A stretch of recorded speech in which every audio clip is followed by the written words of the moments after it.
Everyone, welcome to my channel basic maths. आज के इस वीडियो में हम प्रश्नावली 3.1 की क्वेश्चन सोल्व करेंगे। इसमें पहला क्वेश्चन है, यहाँ पर कुछ आकृतियाँ दी गई है। जैसे ये आकृति दी हुई है, यहाँ पर 8 आकृतियाँ दी हुई है। अब इन आकृतियों का प्रत्येक का वर्गीकरण निम्नलिखित के आधार पर कीजिए, यानी कि साधारण वक्र, साधारण बंद वक्र, बहुभुज, उत्तल बहुभुज और अवतल बहुभुज का वर्गीकरण करना है कि इनमें से कौन सी आकृति साधारण वक्र की है और साधारण बंद वक्र की है, कौन सी बहुभुज की है और उत्तल बहुभुज की है और अवतल बहुभुज की है। सबसे वर्गीकरण करने से पहले हमें इनके बारे में जानकारी होना आवश्यक है कि साधारण वक्र क्या होता है, साधारण बंद वक्र क्या होता है, बहुभुज, उत्तल बहुभुज और अवतल बहुभुज। इससे पहले वाले वीडियो में हमने इन सब के बारे में चर्चा कर ली है। तो सबसे पहले हम साधारण वक्र की आकृतियाँ देखते हैं कौन कौन सी है। यहाँ पर यह आकृति है। अब साधारण वक्र क्या होता है? साधारण वक्र वह वक्र होता है जो अपने आप को कहीं पर भी ना काटे। अब इनमें से आकृतियों का वर्गीकरण देखते हैं कौन सी आकृति अपने आप को कहीं पर भी नहीं काट रही है। तो ये आकृति, जैसे हम इस आकृति को बनाना स्टार्ट करते हैं, इधर से ऐसे जाते हैं, यानी कि ये अपने आप को कहीं पर भी नहीं काट रही है। तो ये क्या हो गया? साधारण वक्र। तो हम लिखते जाएंगे कौन सी आकृति, यानी कि पहली आकृति क्या हो गई? साधारण वक्र की। नेक्स्ट है सेकंड आकृति। इसमें ऐसे इस प्रकार से चलते हुए यहाँ तक आते हैं। तो ये भी क्या हो गई? एक साधारण वक्र। तो इसके सेकंड भी क्या हो गया? साधारण वक्र का उदाहरण हो गया। थर्ड है, जैसे ये आकृति यहाँ पर चल रही है ऐसी, ये बना दिया। ये अपने आप को काट तो नहीं रही, लेकिन यहाँ पर पेन उठाना पड़ रहा है। वक्र में क्या होता है? वक्र बिना पेन उठाए हुए बनाना होता है। तो ये आकृति साधारण वक्र की नहीं है। नेक्स्ट है, ये आकृति है इस प्रकार से। ये आकृति अपने आप को कई बिंदुओं पर काट रही है, जैसे इन बिंदुओं पर काट रही है। तो ये साधारण वक्र नहीं है, क्योंकि साधारण वक्र में आकृति अपने आप को कहीं पर भी नहीं काटती है। तो ये साधारण वक्र नहीं है। पांचवी आकृति है, ये आकृति इस प्रकार से दी हुई है, यानी कि अपने आप को भी नहीं काट रही है और बिना पेन उठाए हुए भी बना रहे हैं। तो ये साधारण वक्र में है। नेक्स्ट, इस प्रकार की आकृति दी हुई है, तो ये भी क्या होगा? एक साधारण वक्र। इस प्रकार से लिख लेंगे। इससे आगे वाली आकृति है, यानी कि अपने आप को कहीं पर काट भी नहीं रही है और बिना पेन उठाए हुए बन भी रही है। तो ये भी किस प्रकार की आकृति बन जाएगी? साधारण वक्र। नेक्स्ट आकृति है, ये बिना पेन उठाए तो इस प्रकार से आप बना सकते हैं, जैसे ऐसे इस प्रकार से यहाँ से लेके यहाँ तक इस प्रकार से बना सकते हैं। लेकिन ये अपने आप को यहाँ पर भी काट रही है और ये यहाँ पर भी काट रही है, यानी कि दो बिंदुओं पर काट रही है। तो ये साधारण वक्र नहीं है। नेक्स्ट है साधारण बंद वक्र। तो साधारण बंद वक्र में क्या है कि आकृति बंद भी होनी चाहिए और अपने आप को कहीं पर काटनी भी नहीं चाहिए। तो ये आकृति किस प्रकार की? अपने आप को काट भी नहीं रही है और बंद भी है। ये आकृति भी अपने आप को काट भी नहीं रही है और बंद भी है। तो ये किस प्रकार की हो जाएंगी? साधारण बंद वक्र। यानी कि सेम साधारण वक्र की है उसी प्रकार की आकृतियाँ साधारण बंद वक्र में भी हो जाएंगी, क्योंकि ये आकृतियाँ बंद भी हैं और अपने आप को काट भी नहीं रही है। तो इस प्रकार की सभी आकृतियाँ बंद वक्र में आ जाएंगी। नेक्स्ट है बहुभुज। अब बहुभुज क्या होता है कि रेखाखंडों से बना सरल बंद वक्र बहुभुज कहलाता है। यानी कि रेखाखंडों भी होने चाहिए, केवल रेखाखंड होना चाहिए, यानी कि वक्र नहीं होना चाहिए और बंद भी होनी चाहिए वो आकृति। तो इस प्रकार की आकृति को क्या कहा जाता है? बहुभुज। तो ये किस प्रकार की आकृति है? इस प्रकार से बनाना स्टार्ट करेंगे तो ये बंद भी है और रेखाखंडों से भी बनी हुई है, यानी कि ये रेखा है इस प्रकार से। तो ये आकृति क्या हो गई? बहुभुज।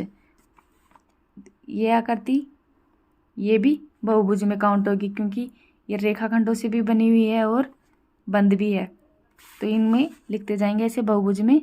पहली आकृति भी बहुभुज है और सेकंड आकृति भी बहुभुज है। थर्ड आकृति देखेंगे, ये कैसी आकृति है? गोलाकार आकृति, यानी ना कि रेखाखंडों से बनी हुई आकृति है, क्योंकि बहुभुज में क्या होना चाहिए? रेखाखंड होने चाहिए। तो ये रेखाखंड नहीं है। नेक्स्ट में इस प्रकार की आकृति दी हुई है। तो ये क्या है, बहुभुज में क्या होता है कि सरल बंद वक्र होना चाहिए। सरल बंद वक्र क्या होता है, जो अपने आप को कहीं पर काटे नहीं, ये तो अपने आप को काट रही है, यानी कि रेखाखंडों से भी बना होना चाहिए और सरल बंद वक्र भी होना चाहिए। दोनों कंडीशन को सेटिस्फाई करे तो ही वह बहुभुज होगा, अन्यथा नहीं होगा। तो ये बहुभुज नहीं है। नेक्स्ट आकृति है, ये किस प्रकार की आकृति है, ये गोलाकार आकृति है, तो इसमें रेखाखंड नहीं है, तो इस आकृति को बहुभुज में काउंट नहीं करेंगे।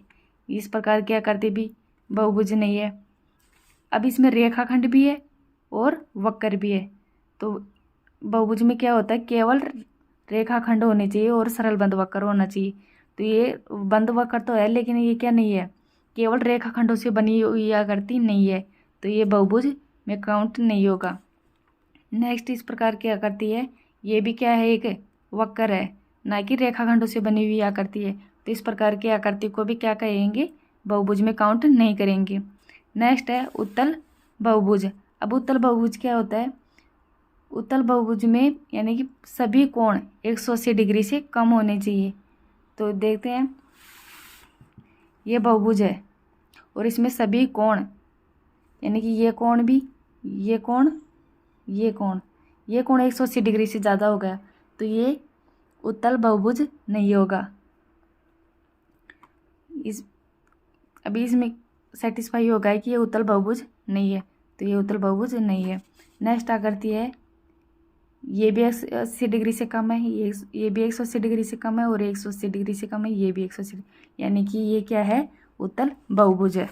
तो हम लिख देंगे उत्तल बहुभुज में सेकंड वाली आकृति क्या है, उत्तल बहुभुज है। यानी कि बहुभुज की कंडीशन को भी सेटिस्फाई करना चाहिए और उत्तल वाली को भी। यानी कि उत्तल में क्या होता है कि उत्तल बहुभुज में प्रत्येक कोण यानी कि सभी कोण 180 डिग्री से कम होना चाहिए। ये तो बहुभुज है ही नहीं, ये भी बहुभुज नहीं है, ये भी बहुभुज नहीं है, क्योंकि आकृति गोलाकार है। ये भी बहुभुज नहीं है और ये भी बहुभुज नहीं है, ये भी बहुभुज नहीं है। यानी कि ये जब बहुभुज की कंडीशन को सेटिस्फाई नहीं कर रहे तो उत्तल बहुभुज नहीं हो सकते। नेक्स्ट है अवतल बहुभुज। अवतल बहुभुज, अवतल बहुभुज में क्या होगा कि इसमें एक कोण 180 डिग्री से ज़्यादा होना चाहिए। यानी कि एक कोण भी मिल गया ना कि ये 180 डिग्री से ज़्यादा है, तो वह बहुभुज किस प्रकार का होगा, अवतल बहुभुज। तो पहली वाली आकृति है, इसमें एक कोण, ये वाला कोण क्या है, 180 डिग्री से ज़्यादा है, तो इस प्रकार की आकृति को क्या कहेंगे, अवतल बहुभुज। और ये वाली आकृति, ये तो उत्तल बहुभुज, जो उत्तल बहुभुज है वह अवतल बहुभुज नहीं हो सकती। ये तो बहुभुज ही नहीं है, क्योंकि बहुभुज की कंडीशन को सेटिस्फाई नहीं कर रही, और सभी आकृतियाँ बहुभुज की कंडीशन को सेटिस्फाई नहीं कर रही। तो पहली वाली आकृति ही क्या होगी, अवतल बहुभुज। नेक्स्ट क्वेश्चन है, समबाहुभुज क्या है, एक समबाहुभुज का नाम बताइए जिसमें 3 भुजाएं, 4 भुजाएं और 6 भुजाएं हो। सबसे पहले तो आपको क्या बताना है कि समबाहुभुज क्या होता है। तो समबाहुभुज क्या होता है, जिसमें सभी कोण एवं सभी भुजाएं क्या हो, समान हो। यानी कि सभी कोण व सभी भुजाएं, वह सभी भुजाएं समान हो। तो इस प्रकार की आकृति को क्या कहा जाता है, समबाहुभुज। समबाहुभुज का नाम बताना है।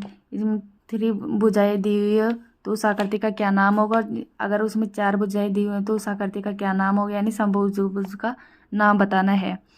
तो 3 भुजाओं वाली समबाहुभुज का नाम बताना है। जैसे 3 भुजा दी हुई है इस प्रकार से,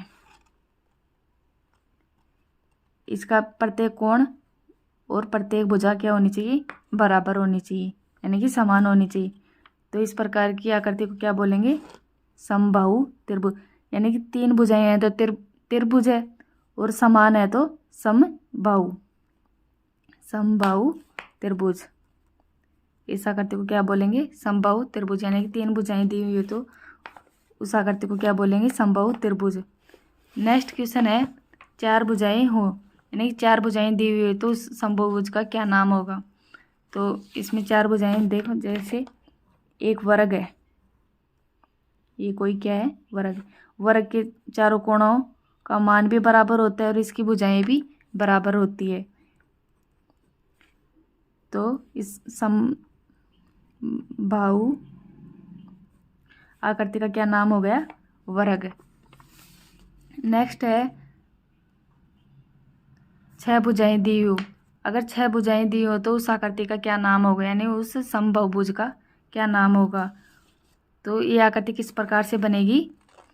जैसे इस प्रकार से बना देते हैं, यानी कि 6 भुजाएं होनी चाहिए। ये आकृति दी हुई है, यानी कि इसके सभी कोण भी बराबर होंगे और सभी भुजाएं भी बराबर होगी। तो 6 भुजाएं यानी कि षड लिख सकते हैं हम, और भुजाएं का मतलब भुज, तो इस प्रकार से लेते हैं षडभुज। इस प्रकार से हमने इस प्रश्नावली के 2 क्वेश्चन दिए हुए थे, दोनों क्वेश्चनों को हल कर लिया है। आशा है आपको समझ में आए होंगे। Thank you watching for my video.